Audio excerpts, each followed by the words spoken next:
Баршаңызға сәлем, менің каналыма қош келдіңіздер. Сіздермен Жанар Өрікбайқызы. Бүгін сіздерге 300% табиғи кальций мол, өте дәмді, өте пайдалы дірілдек немесе холодец деп жатамыз. Холодецтің жасалу рецептімен бөлісетін боламын. Менімен бірге болыңыздар. Ең алдымен малдың сирақтарын алып, оның қалып қойған түктерін, қылдарын барлығын алып тастауға жет болады. Пышақпен алып тастауларыңызға да болады.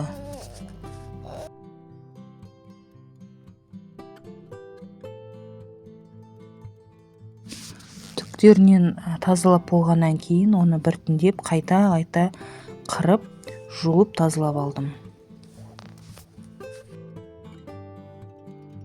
Сиырдың аяқтарын жақсылап жуып тазалап алғаннан кейін үлкен ыдысымызға салып, салқын суды толтырып құямыз. Яғни қатты толтырмаймыз.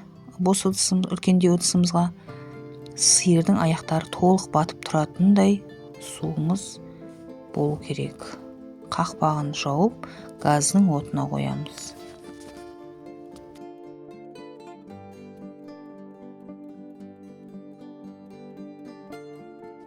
Қатты отқа қойып, қайнағанын күтеміз.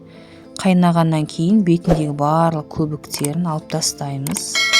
Суын төгіп, қайтадан екінші рет салқын су құйып, тағы да қайнауға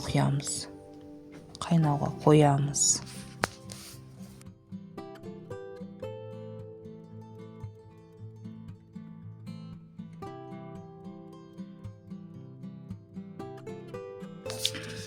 Кейбір кісілер 2 рет төгіп, яғни 2 рет қайнатып төгіп, 3-ші рет тағы су құйып, тағы қайнатып жатады. Мен 1 рет қайнатып, 1 рет төгемін. Одан кейін 2-ші рет су құйып, тағы қайнатам. Яғни 2 рет қайнатам. Негізі пайдасының барлығы майлы сорпада деп ойлаймын. 1 рет төккен жеткілікті деп ойлаймын. Сирақтары суға батып тұруы тез. Бір қайнағаннан кейін 6-7 сағатқа баяу отқа қайнатамыз. 7 сағат қайнағаннан соң еттер сүйектерінен ажырап, әдем болып пісіп жатыр.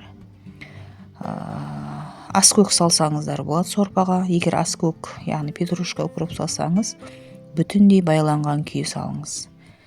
2 сәбізіміз саламыз, сарымсақ, пиязымыз саламыз, дәміне қарай тұз, лавр жапырағын және түйіршік қара бұрыштарымызды салып, тағы да 1 сағат қайнауға қоямыз.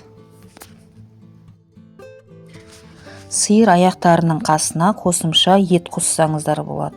Тағамдарыңыз 2 есе дәмді болады. Сиырдың еті болсын, жылқының еті, тауықтың етін, қазы қоссаңыздар да болады. Мен бұл жолы ешқандай ет қоспай, тек сиырдың аяқтарынан ғана холодец жасап жатырмын. Егер ет қоссаңыз, бетігіне көбігі шығып жатады. Көбігі екінші рет қайнауға қойған кезде, сол кезде етін қосу керек.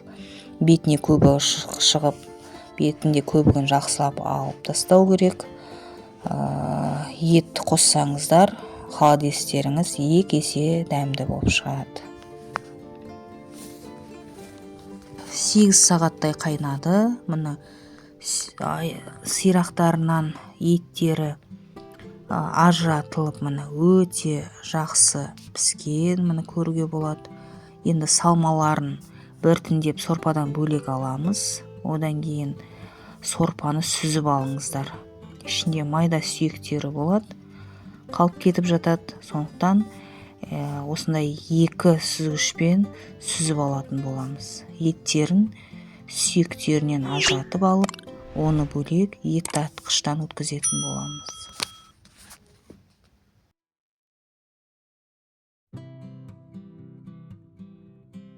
Барлық салмаларын алып болғаннан кейін сорпасын бөлек 2 сүзгіден сүзіп аламыз.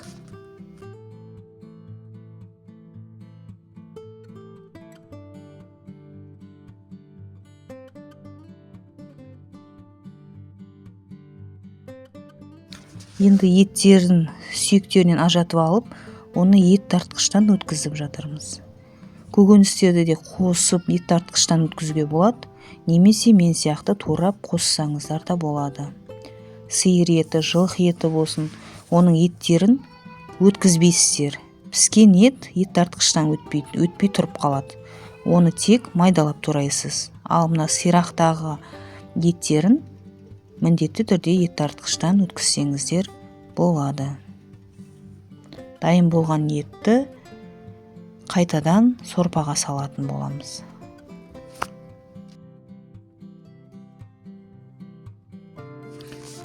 Дайын болған етті қайтадан сорпаға саламыз. Жақсылап сорпамызбен бірге араластырамыз. Қайнатылған жұмыртқа мен бұл жерде қосамын. Жаңа сәбізіміз бар, горошь қосуға болады, және аскөктер қосуға болады.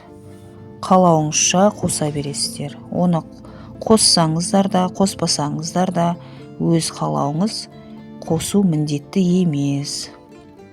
Жұмыртқаны 2-ге немесе 4-ге бөліп салсаңыз болады. Әдемі дәм, түс әдемі түс беретін болады. Әрбір ыдысқа құйған сайын сорпаны араластырып отыру керек. Әйтпесе еті түбінде тұнып қалады. Шай ішетін кесеге, сорпа ішетін кесеге, немесе осы қайнаған кастрюльне далаға қатырсаңыздар да болады. Немесе дүкенде арнайы осындай холодец сататын пластмасс ыдыстарға салып қатырсаңыздар да болады. Барлығы да әдемі форма беру үшін ол өз фантазияңызға қарай жасай бересіздер. Дайын болған холодецті тоңазытқышқа немесе қазір қыстың кезінде далаға бетін жауып 5-6 сағатқа қатырып алыңыздар. Немесе бір түнге қоюға болады. Бір түннен кейін холодесіміз дайын болады. Әрі қарай тек салқын жерде немесе тоңазытқышта сақтай бересіздер.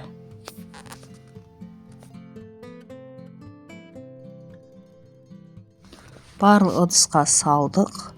Енді қалғанын осы ыдыста, үлкен ыдысымызда салып, бетін жауып барлығын далаға 4-5-6 сағатқа немесе бір түнге қойып қатыратын боламын.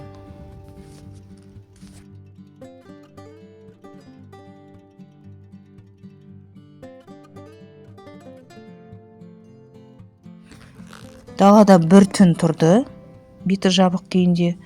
Холодеціміз дайын. Сіздер де жасап көріңіздер. Өте пайдалы, табиғи кальций деп жатамыз. Кальций өте мол, денсаулыққа өте пайдалы. Дірілдегіміз, яғни холодеціміз дайын. Сіздер де жасап көріңіздер. Видео ұнаса, лайк басып, комментарий қалдырып, менің каналыма тіркеліп кетуді ұмытпаңыздар. Қазақша каналдың дамуына үлестеріңізді қосуды ұмытпаңыздар. Келесі кездескенше аман сау болыңыздар.